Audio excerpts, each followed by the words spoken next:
সন্ধ্যাবেলায় আজকে 30শে অগস্ট ভারত তার জিডিপি কোয়ার্টারলি জিডিপি প্রকাশ করেছে। সেখানে দেখা যাচ্ছে ভারতের জিডিপি এসে দাঁড়িয়েছে 6.7%, যেটা গত 5টা কোয়ার্টারের মধ্যে সবচেয়ে কম। কি ঘটেছে? আমেরিকার জিডিপি দাঁড়িয়েছিল 2.8%, সেখান থেকে প্রত্যাশা ছাপিয়ে আমেরিকার জিডিপি দাঁড়িয়েছে 3%।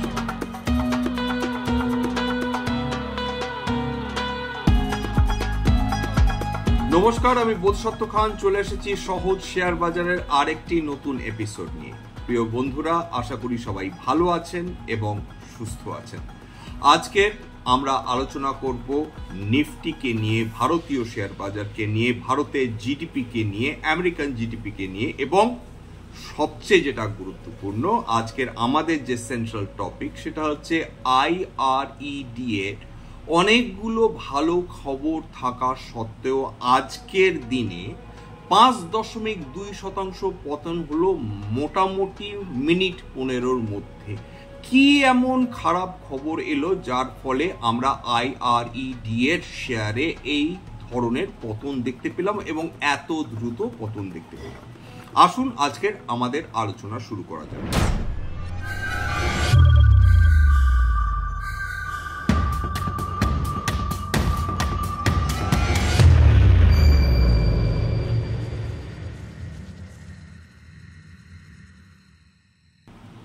প্রথম কথা বলে নেওয়া ভালো যে নিফটি কেবলমাত্র 25,000ই পুনর্দখল করেনি, সে আবার দিনের পর দিন গত পরপর দুদিন আবার তার সর্বকালীন উচ্চতা ভেঙে দিয়েছে। 25,300-র ওপর চলে গিয়েছিল হচ্ছে নিফটি 50, অর্থাৎ মার্কেট তথাকথিতভাবে নিফটি 50-র দমার কিন্তু আমরা কোনো ধরনের লক্ষণ এই সময় অন্তত দেখছি না।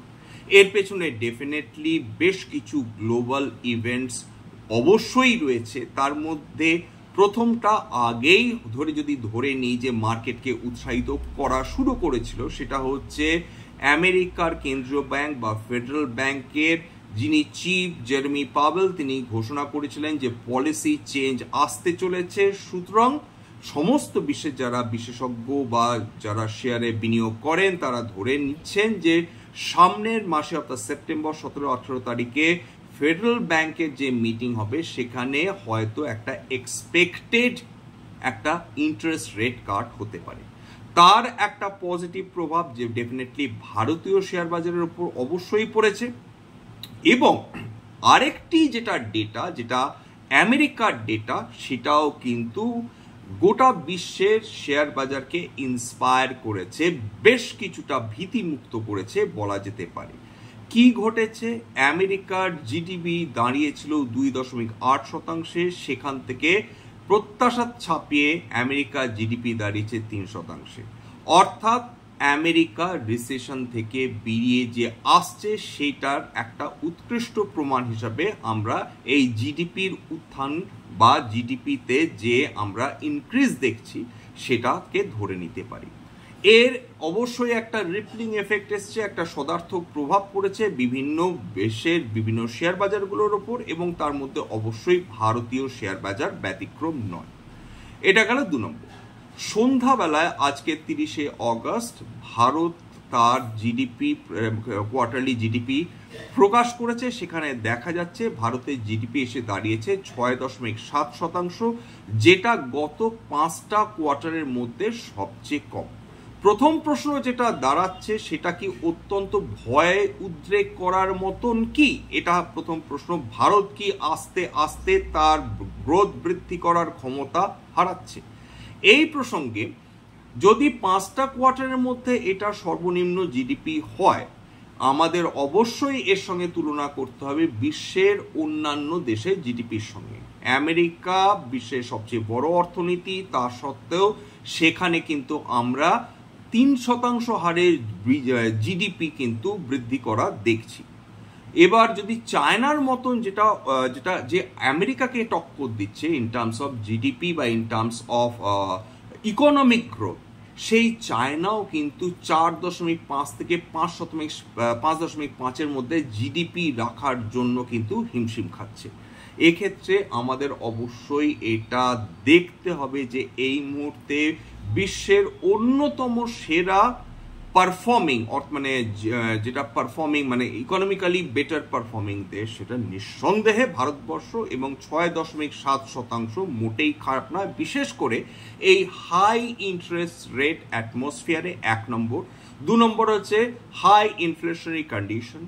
3 নম্বর হচ্ছে লো কনজামশন, অর্থাৎ কনজিউমার্সরা ইন্টারেস্ট পাচ্ছে না কোনো কিছু কেনাকাটার ক্ষেত্রে। 4 নম্বর হচ্ছে হাউস হোল্ড যে ইনকাম বা হাউস হোল্ড যে সেভিং সেটা মোটেই ট্রান্সলেটেড হচ্ছে না ইনটু কনজামশন। এই সমস্ত মিলে এটা ডেফিনেটলি বোঝা যায় যে ভারতবর্ষে কনজামশন না হওয়া সত্ত্বেও এরকম বিভিন্ন ধরনের যেটা হেডউইন্ডস থাকা সত্ত্বেও কিন্তু জিডিপি যদি 6% বৃদ্ধি হয়ে থাকে সেটা নিঃসন্দেহে প্রশংসার দাবি রাখে। এইবার চলে আসি হচ্ছে আমাদের মূল যেটা ফোকাস, সেটা হচ্ছে আজকের IRED এর শেয়ারের পতন নিয়ে। কিন্তু তার আগে আমাদের জানতে হবে যে পতনের পেছনে কিন্তু MSCI মর্গান স্ট্যানলে ক্যাপিটাল ইন্টারন্যাশনালের একটা বড় হাত রয়েছে। এই প্রসঙ্গে জানিয়ে রাখা ভালো যে IRED MSCI যে স্মল ক্যাপ ইন্ডেক্স ছিল তার মধ্যে অন্তর্গত ছিল, তার সঙ্গে ছিল হার্ডকো।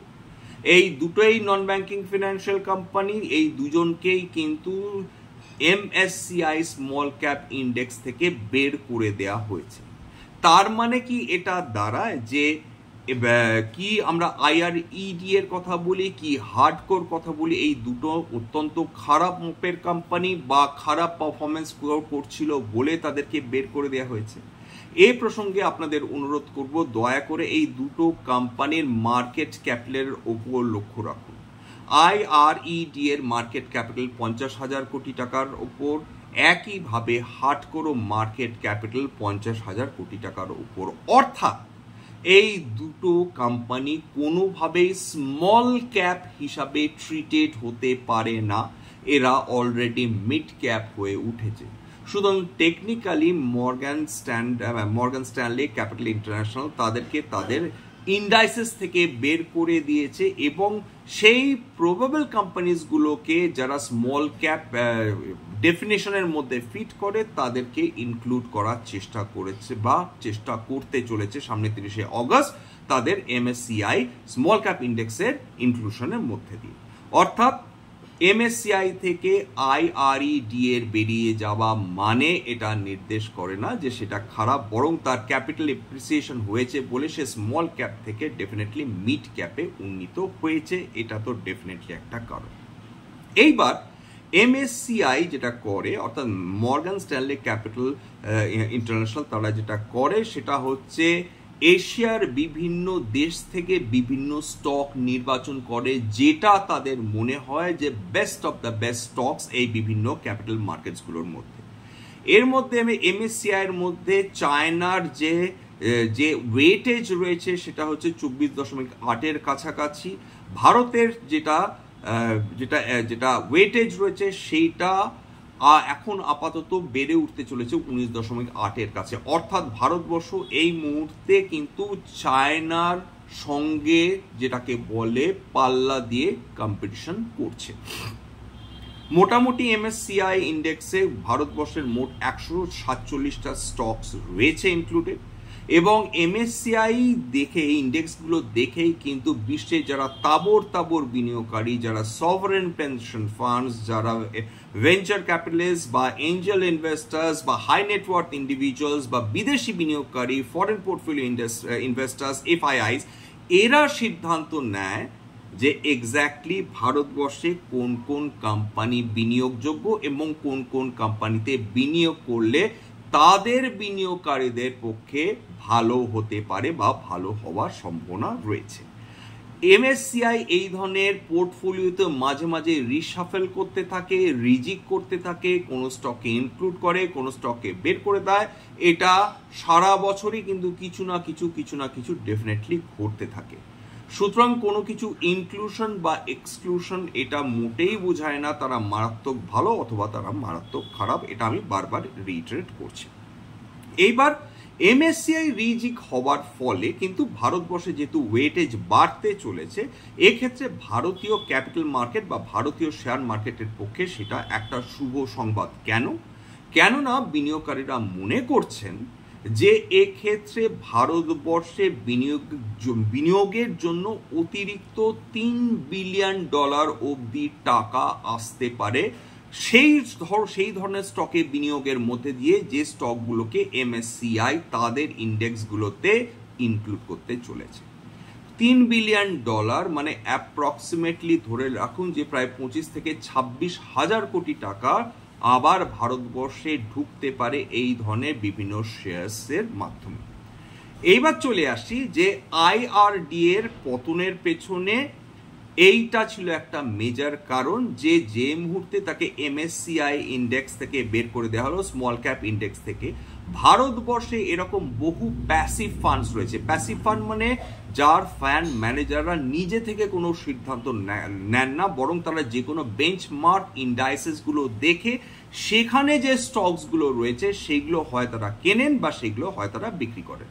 যখনই এমএসসিআই ইন্ডেক্সগুলোতে রিজিক হয়, পোর্টফোলিও শাফলিং হয়, শেয়ার কিছু বিক্রি করে দেওয়া হয়, কিছু শেয়ার কেনা হয়, তখনই কিন্তু এই যারা ফান্ড ম্যানেজার যারা ওই ধরনের ইন্ডেক্সগুলোকে দেখে তারা নিজেদের ফান্ডগুলোর মধ্যে শেয়ারসগুলো বা পোর্টফোলিওর মধ্যে শেয়ারসগুলো কিনছেন, তাদেরকেও কিন্তু একই সঙ্গে হয় কিনতে হয় নয় বিক্রি করতে হয়। এই ক্ষেত্রে আজকে যেটা ঘটেছে সেটা হচ্ছে যে মুহূর্তে আইআরইডিএ কে বের করে দেয়া হলো অর্থাৎ এমএসসিআই স্মল ক্যাপ ইন্ডেক্স থেকে, মুহূর্তের মধ্যে সমস্ত যারা ফান্ড ম্যানেজার যারা এমএসসিআই ইন্ডেক্স দেখে তাদের ফান্ডকে সাজিয়েছিলেন, প্যাসিভ ইনভেস্টিং করছিলেন, তাদেরকেও কিন্তু আইআরডি এর সমপরিমাণ স্টকস তাদের বা টোটাল আইআরডিএ স্টকসগুলো তাদের ইন্ডেক্স থেকে তাদেরকে বিক্রি করে দিতে হয়েছে। ঠিক একই কারণে আপনারা খেয়াল করে দেখবেন বেলা শেষে মাত্র 15 মিনিটের মধ্যে প্রায় 85 লক্ষেরও বেশি শেয়ার্সে কিন্তু আমরা ট্রেডিং দেখেছি। মাত্র 15 মিনিট 85 লক্ষ শেয়ার্স, অর্থাৎ এই শেয়ার্সগুলো বিক্রি করেছেন সেই ধরনের ফান্ড ম্যানেজার্স যারা কিন্তু এই ধরনের প্যাসিভ ইনভেস্টিং করে থাকেন। তাহলে আইআরডি এর ক্ষেত্রে এবার তার সাপেক্ষে কিছু ভালো খবর দেয়া যাক। প্রথম কথা হচ্ছে যে একসঙ্গে এত শেয়ার যখন বিক্রি করার সময় আসে তখন কিন্তু শেয়ারের দামের ওপর চাপ পড়বে খুব স্বাভাবিকভাবে, কারণ একসঙ্গে প্রচুর সেলার্স রয়েছে, বায়াস কম থাকছে সেই সময়, তার ফলে শেয়ারের দামে কিন্তু পতনমুখী হয়ে থাকে। এবার ভালো খবর আইআরডি এর পক্ষে। প্রথম কথা আইআরডিএ এটা আমি টাইমস্টেক থেকে নিয়েছি। আইআরডিএ সিকিউরস timetek.in তাদের কাছ থেকে নিয়েছি। তাদের হেডলাইন্স হচ্ছে IRDA সিকিউরস international credit rating from standard and poor eyes enhanced global presence.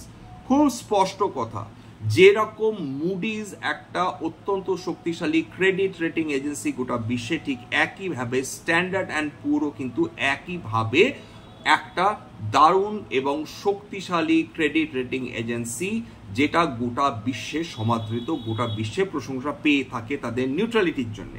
তারা আইআরইডিএ কে প্রথমবারের জন্য তারা একটা ইন্টারন্যাশনাল ক্রেডিট রেটিং দিয়েছে, এবং ইন্টারন্যাশনাল ক্রেডিট রেটিং যখনই কোনো কোম্পানিকে দেয়া হয় তার অর্থ এটা যে এই এক ধরনের অনুমতি পাওয়া বা অন্যান্য যে বিভিন্ন বিদেশি দেশগুলো রয়েছে বা বিদেশি ব্যাংকগুলো রয়েছে তারা এটাকে পজিটিভ হিসেবে ট্রিট করে, এবং সেক্ষেত্রে যে ইন্ডিভিজুয়াল কোম্পানি কনসার্ন থাকে তাকে কিন্তু একটা কম্পিটিটিভ রেটে তাকে ফান্ডিং তারা করতে পারে বা তারা এক ধরনের তারা কিন্তু ঋণ প্রদান করতে পারে।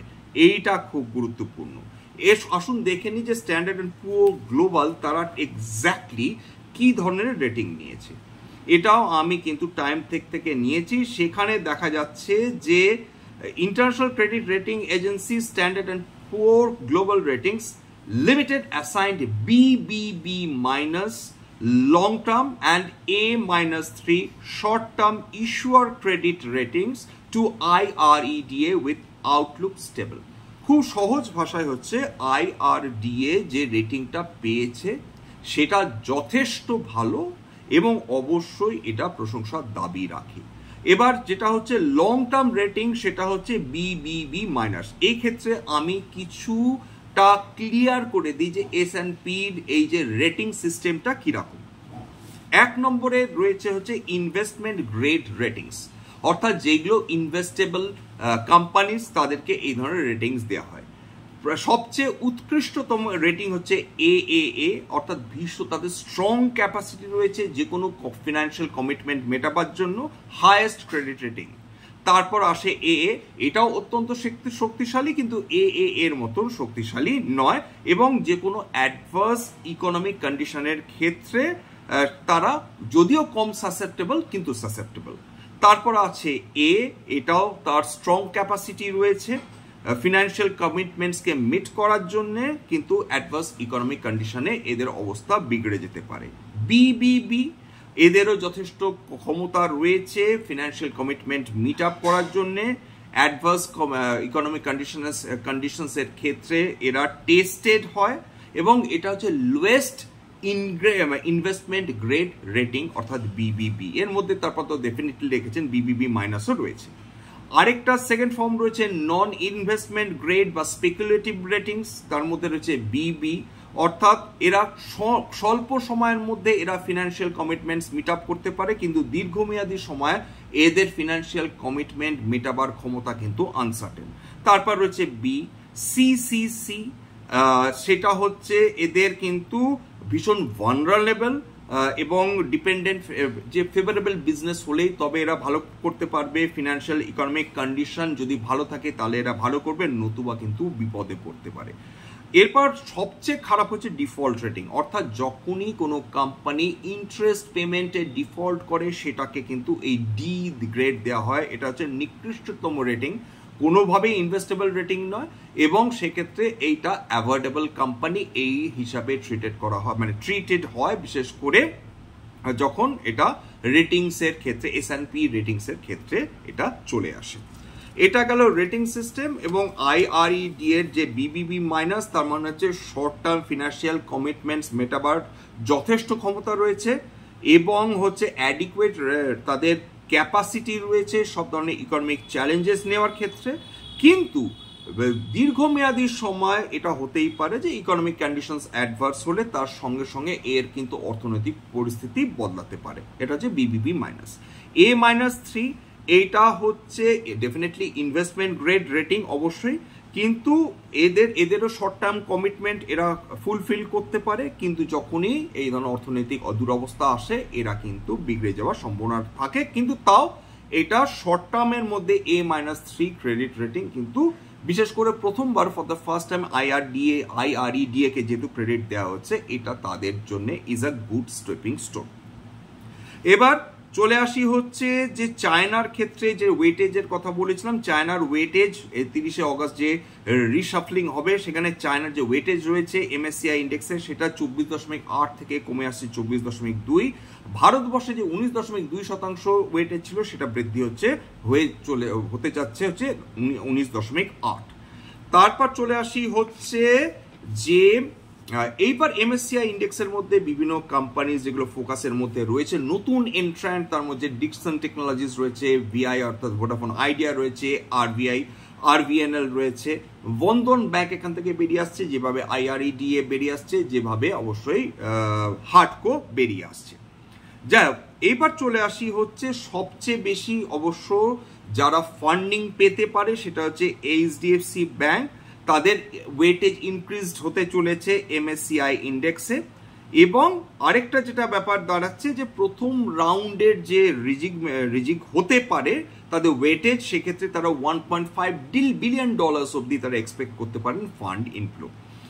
এবার চলে আসি হচ্ছে যে দ্বিতীয় ভালো খবর IRED এর ক্ষেত্রে, যে একদিন আগেই খবর বেরিয়েছিল যে স্টেট ওন্ড IREDA তারা 4,500 কোটি টাকা ফান্ড রেজ করতে চলেছে এক বা একাধিকবার এর মাধ্যমে।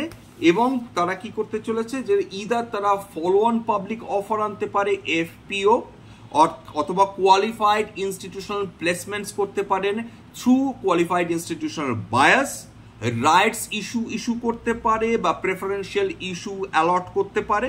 এবার অবশ্যই তারা তাদের সুবিধা মতন কিন্তু তারা এই বিভিন্ন ধরনের টুলসের সাহায্য নিয়ে কিন্তু তারা এই পরিমাণ টাকা তুলবে। এবার এই পরিমাণ টাকা তোলার অর্থ একটাই যে এরা ডেফিনেটলি ফিনান্সিয়াল একটি ভালো কন্ডিশনে রয়েছে এবং এরা এদের ব্যবসা বৃদ্ধি করার সুযোগটা ছাড়তে চাইছে না। এই টাকাটা তারা ইনভেস্ট করতে চাইছে in business for business expansion, which is a good sign for IREDA। এবার চলে আসি ফান্ডামেন্টালস নিয়ে আলোচনা আমাদের করতেই হবে। মার্কেট ক্যাপিটাল 64,910 কোটি টাকা, হাই গিয়েছিল মানে 52 উইকস হাই 310 টাকা, তারপর হাই 52 উইকস লো ছিল 50 টাকা। স্টক প্রাইস টু আর্নিংস এখনো উঁচুর দিকে 48.4, বুক ভ্যালু 31.8, অর্থাৎ বুক প্রাইস টু বুক ভ্যালু প্রায় 6 এর কাছাকাছি। ডিভিডেন্ড দেয়নি। রিটার্ন অন ক্যাপিটাল এমপ্লয়েড 9.3 বা রিটার্ন অন ইকুইটি 17.3, একটা যেটা নন ব্যাংকিং ফিনান্সিয়াল কোম্পানি বা যে কোনো ফিনান্স কোম্পানির ক্ষেত্রে অতটা গুরুত্বপূর্ণ দাঁড়ায় না। অপারেটিং প্রফিট মার্জিন যেটা অন্যান্য নন ব্যাংকিং ফিনান্সিয়াল কোম্পানিজের ক্ষেত্রে হয়ে থাকে সেটাই 96.2%। Price to earnings growth ratio একটু উঁচুর দিকে 1.43। Current market price to free cash flow negative, এটা একটু মাথায় রাখতে হবে। এন্টারপ্রাইজ ভ্যালু 1,13,860 কোটি টাকা। এটা স্বাভাবিকভাবে তাদের যেহেতু ইন্টারেস্ট কমবে, তাদের যে কম্পোনেন্টটা সবসময় তাদের সঙ্গে থাকবে। এন্টারপ্রাইজ ভ্যালু টু এবিটা হচ্ছে 22.3, যেটা ডেফিনেটলি ভালো। ডেট টু ইকুইটি এটা আমাদের আলোচনা করে লাভ নেই, ডেট টু ইকুইটি সবসময় ইনফ্লেটেড থাকবে যে কোনো লেন্ডিং কোম্পানির ক্ষেত্রে। Price to book value 7.58, free cash flow গত 5 বছরের নেগেটিভ। ওভারঅল কোম্পানিটার যদি আপনারা প্রফিটেবিলিটি দেখেন সেক্ষেত্রে দেখবেন গত 5টা কোয়ার্টার ধরে তাদের প্রফিট বৃদ্ধি হচ্ছে, গত 5টা কোয়ার্টার ধরে তাদের সেলস বৃদ্ধি হচ্ছে। ডেফিনেটলি ডিআইআইএস ডোমেস্টিক ইনস্টিটিউশনাল ইনভেস্টার্সরা তাদের অবশ্যই তাদের শেয়ার হোল্ডিং সিগনিফিকেন্টলি কমিয়ে এনেছে, কিন্তু এফআইআইস মাঝখানে অনেকটা কমিয়ে এনেছিল, আবার কিন্তু জুন কোয়ার্টারে 2.7% অবধি সেটা বৃদ্ধি করে ফেলেছে। যাই হোক, আজকের এত অবধি আমাদের আলোচনা। প্রথম কথা বলে রাখি যে একটা স্ট্যান্ডার্ড ডিসক্লোজার, দেখুন যে কোম্পানি নিয়ে আলোচনা করলাম সেখানে আমার পরিবারের কোনো সদস্যের বিনিয়োগ নেই, কিন্তু আমার ব্যক্তিগতভাবে বিনিয়োগ থাকলেও থাকতে পারে এবং ভবিষ্যতে যদি নতুন করে কিনি বা বিক্রি করি তাহলে কিন্তু আগাম বিজ্ঞপ্তি দিয়ে কিনতে বা বিক্রি করতে পারবো না। এবার একটা স্ট্যান্ডার্ড ডিসক্লেমার, দেখুন এটা কেবলমাত্র একটা এডুকেশন চ্যানেল, এটাতে কোনোভাবে শেয়ারের বাই সেল রিকমেন্ডেশন, সাজেশন বা অ্যাডভাইস দেওয়া হয় না। এক্ষেত্রে যদি আপনারা আমার কথা শুনেন শেয়ার কিনতে যান সেক্ষেত্রে আপনারা কিন্তু ক্ষতির মুখে পড়তে পারেন।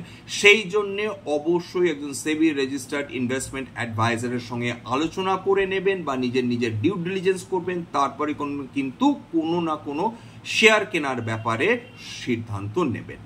আর এই ধরনের এপিসোডস কেবলমাত্র বাঙালি বিনিয়োগকারীদের ইনভেস্টার অ্যাওয়ারনেস বৃদ্ধি করার জন্যই করা হয় এবং যাতে তারা শেয়ার কি, শেয়ারের দাম কেন ওঠে, কেন নামে, ভারতীয় শেয়ার বাজার কিভাবে অপারেট করে, বিভিন্ন ম্যাক্রো ইকোনমিক ফ্যাক্টরস ভারতীয় শেয়ার বাজারের ওপর কিভাবে প্রভাব ফেলে।